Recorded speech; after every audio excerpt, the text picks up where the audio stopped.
안녕하세요. 오늘 저희는 당신이 주목하신 네이버 블로그 게시물 하나를 좀 깊게 파보려고 합니다. 제목이 도시광산 사업하시는 분들이라면 이것만은 꼭 실천해보세요인데 이게 특정 분야 얘기 같지만 그 안에 담긴 철학이 꽤 흥미롭더라고요. 네, 저도 아주 인상 깊게 읽었습니다. 그렇죠. 이게 단순히 기술적인 조언이라기보다는 사업을 보는 어떤 근본적인 시각, 특히 투자나 수익률 같은 개념에 대해서 우리가 보통 하는 상식이랑은 좀 다른 얘기를 하고 있어요. 약간 반직관적이랄까요? 맞습니다. 상당히 독특한 접근법이죠. 그래서 오늘 저희는 바로 이 글쓴이가 제시하는 독특한 철학의 핵심이 뭔지 한번 파헤쳐보고 이게 또 당신의 관점에는 어떤 새로운 생각을 던져줄 수 있을지 같이 한번 이야기 나눠보면 좋겠습니다. 자, 그럼 한번 시작해볼까요? 네, 좋습니다. 글 시작부터 좀 눈길을 끄는 게 그 투자라는 단어의 정의예요. 보통 우리가 투자하면 주식, 코인, 아니면 부동산 이런 걸 떠올리는데 이 글쓴이는 당신 같은 도시광산 사업가에게는 그 의미가 좀 다르다 이렇게 말하거든요. 여기서 말하는 진짜 투자는 뭘까요? 왜 이렇게 다르게 정의를 했을까요? 네, 그게 이 글의 어떻게 보면 출발점인데요. 글쓴이가 보기에 우리가 흔히 말하는 금융투자는 뭐랄까 돈을 넣고 결과를 좀 기다리는 약간은 수동적인 느낌이 있잖아요. 그렇죠. 네. 근데 도시광산 사업가에게 진짜 중요한 투자는 훨씬 더 능동적이고 사업 본질하고 직접 연결되어야 한다 이런 주장이에요. 네. 예를 들어서 잘 모르는 새로운 종류의 폐기물이나 스크랩이 있어요. 그러면 당장 이게 돈이 될까 안 될까 계산하기보다는 이걸 한번 다뤄보는 경험을 쌓아야겠다 이런 생각으로 좀 과감하게 매입해보는 거죠. 설령 약간 손해보더라도요. 네. 당장은 약간 손해 같아도 그 경험 자체가 나중에 더 큰 기회를 잡는 밑거름이 된다면 그게 진짜 성공적인 투자다. 이런 시각인 겁니다. 단순히 금전적 이익만 보는 게 아니라 경험이나 지식 같은 어떻게 보면 무형 자산을 쌓는 것도 투자로 본다는 말씀이시군요. 정확합니다. 또 다른 예로는 폐기물 해체 작업을 하는데 이걸 좀 더 효율적으로 하려면 더 좋은 공구가 필요하겠다. 아니면 작업 공간을 좀 개선해야겠다. 이런 것들도 다 투자로 보는 거예요.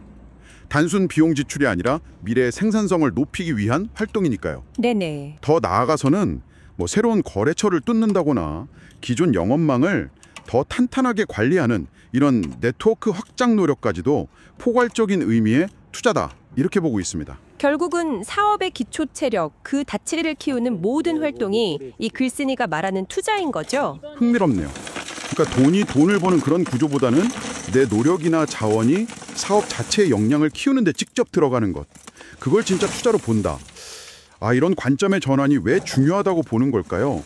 글의 논지를 좀 더 따라가 보면요. 바로 그 지점이 다음 핵심 주제, 그러니까 수익률의 함정이라는 부분이랑 딱 연결이 됩니다. 글쓴이는 이 수익률이라는 지표에 너무 얽매이는 걸 아주 강하게 비판해요. 수익률이요?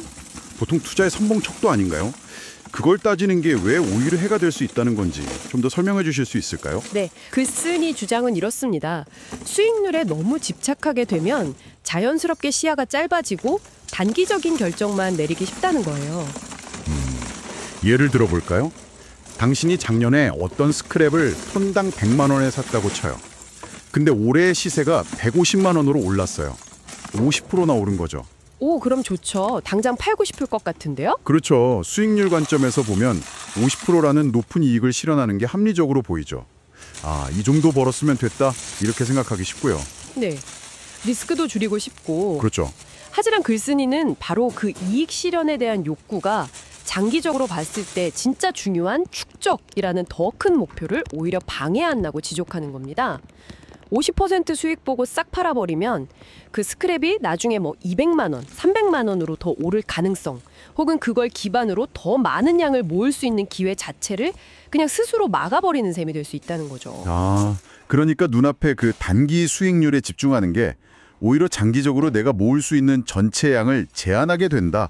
이런 말씀이시군요. 맞습니다. 당장의 수익률은 달콤해 보이지만 그게 미래의 더 큰 축적 기회를 놓치게 만드는 대가일 수 있다는 거예요.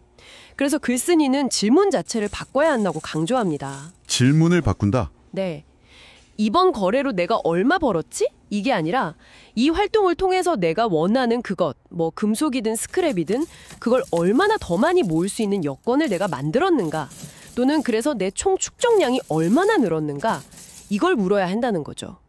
진정한 투자는 수익률 등락에 막 기분이 왔다 갔다 하는 게 아니라 목표하는 자산의 절대적인 양 자체를 꾸준히 늘려나가는 과정, 거기에 초점을 맞춰야 한다고 주장하는 겁니다. 수익률은 그냥 결과일 뿐이라는 거죠. 와, 정말 관점의 전환이네요. 이 주장을 되게 구체적으로 보여주는 사례로 공짜 기판 얘기를 하잖아요. 사업하다 보면 그냥 부수적으로 거의 돈 안 들이고 얻게 되는 그런 통신 기판 같은 거요. 이걸 꾸준히 모으라고 권하던데 이 사례가 왜 이렇게 중요하게 다뤄지는 걸까요? 아, 이 공짜 기판 사례. 이게 글쓴이 철학을 정말 딱 압축해서 보여주는 아주 재밌는 부분이에요. 핵심은 뭐냐면 이 기판들이 말 그대로 공짜거나 아니면 아주 적은 비용으로 얻어졌다는 사실입니다. 네, 그렇죠. 초기 매입 비용이 거의 0에 가깝잖아요. 그러니까 여기서 수익률이라는 개념 자체가 사실상 무의미해지거나 그 영향력이 확 줄어드는 거예요. 비용이 없으니까 수익률 계산할 기준 자체가 좀 애매해진다. 이런 거군요. 정확합니다. 예를 들어서 이 기판들에서 뽑아낼 수 있는 금 시세가 갑자기 폭락했다고 한번 가정해보죠. 만약에 내가 큰 돈을 주고 사들인 금 스크랩이었다면 가격 떨어지는 거 보면서 막 심리적으로 흔들리고 이거 손절해야 하나 고민할 수 있잖아요. 그렇죠. 속쓰리죠. 근데 이 기판들은 애초에 큰 돈 들인 게 아니니까 가격이 떨어져도 뭐 어차피 거의 공짜로 얻은 건데 이런 생각으로 상대적으로 덜 불안해하면서 계속 모아나갈 수 있다는 겁니다. 목표 자체가 단기 수익률이 아니라 장기적인 양적 축적에 맞춰져 있으니까 가능한 태도죠. 그러니까 초기 비용 부담이 없다는 그 점이 시장 가격 변동 같은 외부 요인에 내가 감정적으로 막 휘둘리지 않게 그냥 묵묵히 축적이라는 목표에만 집중할 수 있게 만들어주는 일종의 심리적 완충제 역할을 한다는 거네요. 이게 꾸준함을 유지하는 비결 중 하나일 수도 있겠고요. 맞아요. 오히려 글쓴이는 이렇게 꾸준히 모으는 행위 자체가 더 많은 기판을 확보하려는 어떤 긍정적인 동기부여가 될 수 있다고까지 얘기해요. 눈앞의 가격 변동보다는 이렇게 쌓여가는 기판 더미를 보면서 만족감을 느끼고 더 모아야겠다 이런 욕구를 자극한다는 거죠. 감정 소모는 줄이고 행동은 계속하게 만드는 효과랄까요? 글쓴이는 여기서 한 발 더 나아가서 본인이 이 사업으로 진짜 얻은 부는 매달 통장에 찍히는 그런 수입이 아니라 2010년부터 꾸준히 모아온 그 자산들 자체라고 주장을 해요. 특히 사업하다가 그냥 자연스럽게 얻게 된 고품위 스크랩이나 폐기판 같은 데서 추출해서 금 형태로 바꿔서 보관해온 것들, 이걸 시장 가격이 오르든 내리든 별로 신경 안 쓰고 안 팔고 계속 모아왔다. 이 경험을 강조하는데 이게 어떤 의미가 있을까요? 네, 바로 이 부분이 장기 축적 전략의 핵심이고 또 그 결과로 나타나는 아주 독특한 마음가짐을 보여주는 지점입니다. 글쓴이가 올라도 좋고 떨어져도 좋다 이런 태도를 갖게 됐다고 말하거든요. 올라도 좋고 떨어져도 좋다. 네, 이게 왜 가능하냐면 목표가 수익 실현이 아니라 축적량 증대에 있기 때문이에요. 금값이 오르면 당연히 내 자산 가치가 커지니까 좋죠. 근데 만약에 금값이 폭락하면 보통 투자자들은 막 실망하고 괴로워하잖아요. 근데 글쓴이는 이걸 오히려 더 싼 가격에 금을 매입해서 내 축적량을 늘릴 수 있는 완전 좋은 기회네? 이렇게 여긴다는 겁니다. 시장의 하락을 위기나 실패가 아니라 오히려 내 목표 달성을 위한 기회로 다시 해석하는 거군요. 정말 대단한 발상의 전환인데요. 근데 뭐랄까 그런 태도를 계속 유지하는 게 현실적으로 쉬울까 싶기도 해요. 당장 현금 흐름이 필요할 수도 있고 그렇잖아요. 물론이죠. 글쓴이도 이 전략 자체가 단기적인 현금 흐름 문제를 직접 해결해주는 마법은 아니라고는 암시하는 것 같아요. 이건 어디까지나 장기적인 자산 축적 전략이니까요. 다만 중요한 건 단기 수익 실현의 압박에서 벗어나 있기 때문에 이런 관점이 가능하다는 점을 강조하는 거겠죠. 시장의 오르내림 자체를 그냥 자연 현상처럼 받아들이고 그 흐름을 내 축적 과정의 일부로 활용하는 경지, 그렇게 볼 수도 있겠습니다. 매일 시세 보면서 민감하게 반응해야 하는 트레이더들이랑은 완전히 다른 접근법인 거죠. 그런 맥락에서 글쓴이가 소위 금융 전문가들에 대해서 약간 비판적인 시각을 보이는 것도 좀 흥미로웠어요. 이 부분이 앞에서 이야기한 내용이랑 어떻게 연결될까요? 네, 글쓴이는 많은 금융 전문가들이 정작 자기 실제 매매 내역이나 계좌를 투명하게 공개하지 못하는 경우가 많다 이렇게 지적하는데요. 그 이유를 수익률이라는 게 결국 얼마나 변동성이 크고 예측하기 어려운지를 보여주는 증거 아니냐 이렇게 해석하는 것 같아요. 아무리 전문가라고 해도 시장을 완벽하게 예측해서 항상 높은 수익률만 내는 건 거의 불가능에 가깝다는 거죠. 그래서 역설적으로 그분들의 주된 수입원이 실제 투자 수익 자체보다는 유료 구독 서비스라던가 강의, 광고 이런 부가적인 활동에서 나오는 경우가 많다는 점을 좀 꼬집는 것 같습니다. 네. 이건 결국 시장 타이밍을 맞추거나 단기 수익률에 의존하는 전략이 얼마나 어려운지를 간접적으로 보여주는 사례다라고 글쓴이는 주장하는 듯해요. 본인의 경험, 그러니까 꾸준한 축적 전략과 대비시키면서 그 어려움을 더 부각하는 거죠. 확실히 그에서 대시하는 방식은 뭐랄까 빠른 시간 안에 큰 돈을 벌고 싶다. 이런 사람들한테는 별로 매력적이지 않을 수도 있겠네요. 글쓴이 스스로도 16년이라는 긴 시간을 언급하면서 장기적인 관점을 계속 강조하고 있고요. 맞습니다. 본인이 2010년부터 시작해서 16년 동안 이 길을 걸어왔다고 직접 밝히면서 축적에는 필연적으로 오랜 시간이 걸린다는 점을 분명히 하죠. 근데 동시에 그렇기 때문에 가능한 한 빨리 시작하는 게 중요하다고 또 강조해요. 아, 빨리 시작하는 게 중요하다. 네. 여기서 인용한 문구가 되게 인상적인데 1년은 너무 긴 시간처럼 느껴지지만 지나고 보면 10년은 정말 짧더라. 그리고 하루하루는 되게 지루하게 느껴질 수 있는데 돌아보면 1년은 금방 가더라. 이런 말을 통해서 시간의 상대적인 흐름을 이야기합니다.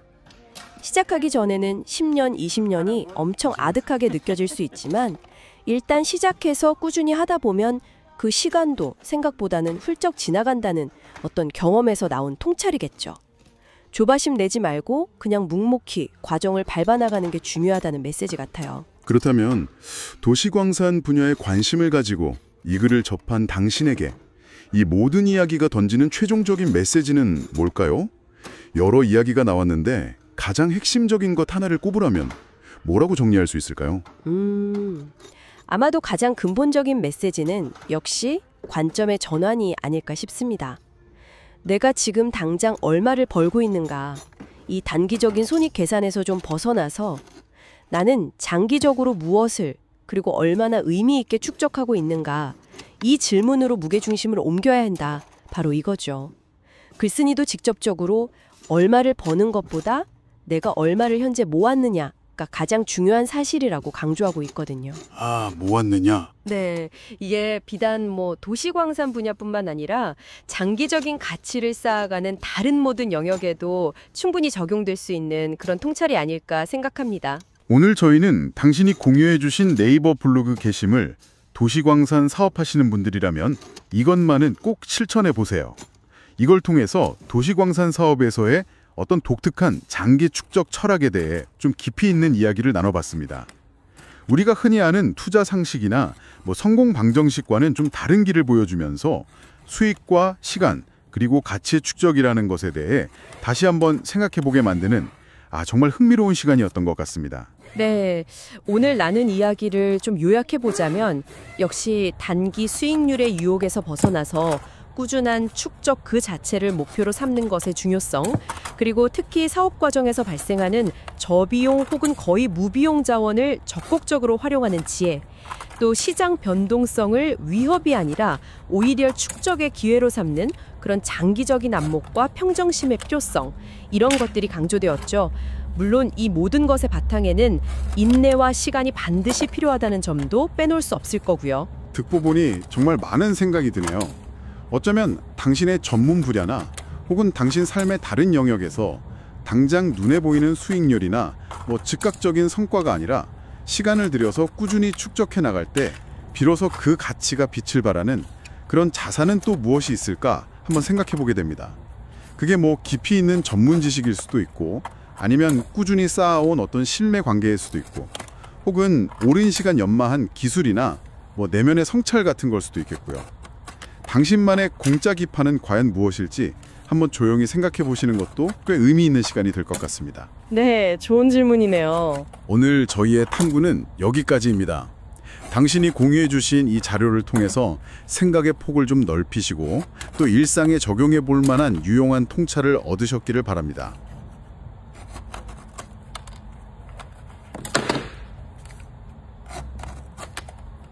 끝.